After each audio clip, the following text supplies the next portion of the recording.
Sumber historis, sosiologis, politis, tentang penegakan hukum yang berkeadilan di Indonesia. Negara hukum adalah negara yang setiap kegiatan penyelenggaraan pemerintahannya didasarkan atas hukum yang berlaku di negara tersebut.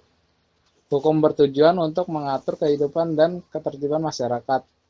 Untuk mewujudkan masyarakat yang tertib, maka hukum harus dilaksanakan dan ditegaskan secara konsekuen. Apa yang tertera dalam peraturan hukum sehingganya dapat terwujud dalam pelaksanaan di masyarakat.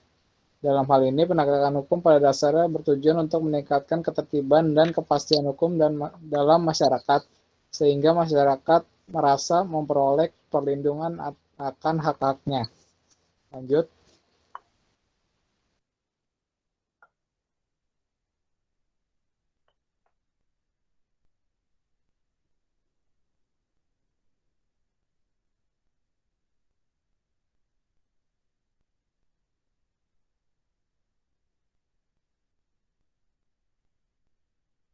Ya, silakan dilanjut.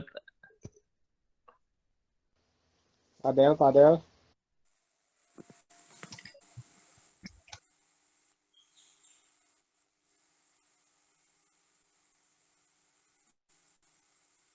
Adel,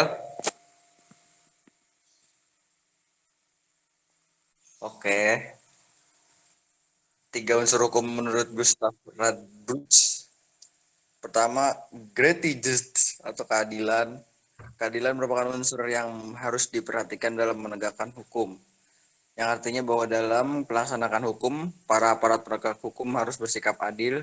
Pelaksanaan hukum yang tidak adil akan mengakibatkan keresahan masyarakat sehingga wibawa hukum dan aparatnya akan luntur di masyarakat. Apabila masyarakat tidak peduli terhadap hukum, maka ketertiban ketentraman masyarakat akan terancam yang pada akhirnya akan mengganggu stabilitas nasional. Yang kedua, Kit atau kemanfaatan. Selain unsur keadilan, para aparatur penegak hukum dalam menjalankan tugasnya harus mempertimbangkan agar proses penegakan hukum dan pengambilan keputusan memiliki manfaat bagi masyarakat. Hukum harus bermanfaat bagi manusia, oleh karena itu pelaksanaan hukum atau penegakan hukum harus memberi manfaat atau kegunaan bagi manusia. Yang ketiga, Sicherheit, kepastian hukum. Unsur ketiga dari penegakan hukum adalah kepastian hukum, yang artinya penegakan hukum pada hakikatnya kemungkinan adalah perlindungan hukum terhadap tindakan sewenang-wenang. Adanya kepastian hukum memungkinkan seorang akan memperoleh sesuatu yang diharapkan. Lanjut. Ya, silakan dilanjut selanjutnya. MA atau Mahkamah Agung. Mahkamah Agung adalah lembaga tinggi negara dalam sistem ketatanegaraan Indonesia yang merupakan pemegang kekuasaan kehakiman bersama-sama dengan Mahkamah Konstitusi dan bebas dari pengaruh cabang-cabang kekuasaan lainnya. Mahkamah Agung membawahi badan peradilan dalam lingkungan peradilan umum, lingkungan peradilan agama, lingkungan peradilan militer, lingkungan peradilan tata usaha negara. Fungsi dan wewenang Mahkamah Agung berwenang mengadili pada tingkat kasasi, menguji peraturan perundang-undangan di bawah undang-undang, dan mempunyai wewenang lainnya yang diberikan oleh undang-undang. Mengajukan 3 orang anggota hakim konstitusi, lalu memberikan pertimbangan dalam hal presiden memberikan gerasi dan rehabilitasi. Next.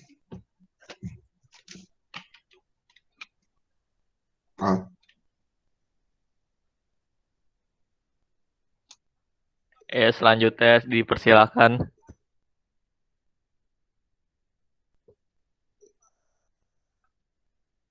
Baik.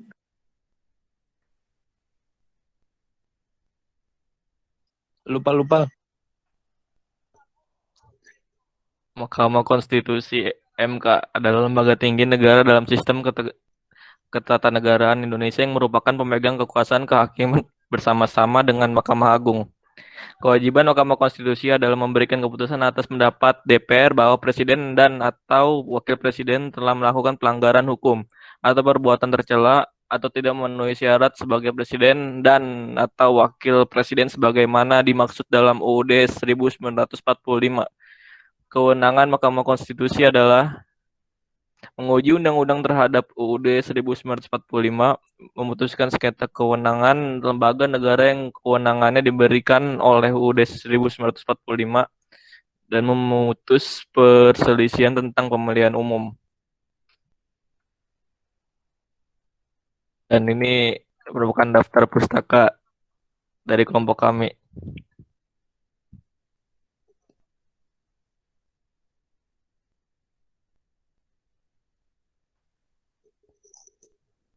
Udah. Ya, sekian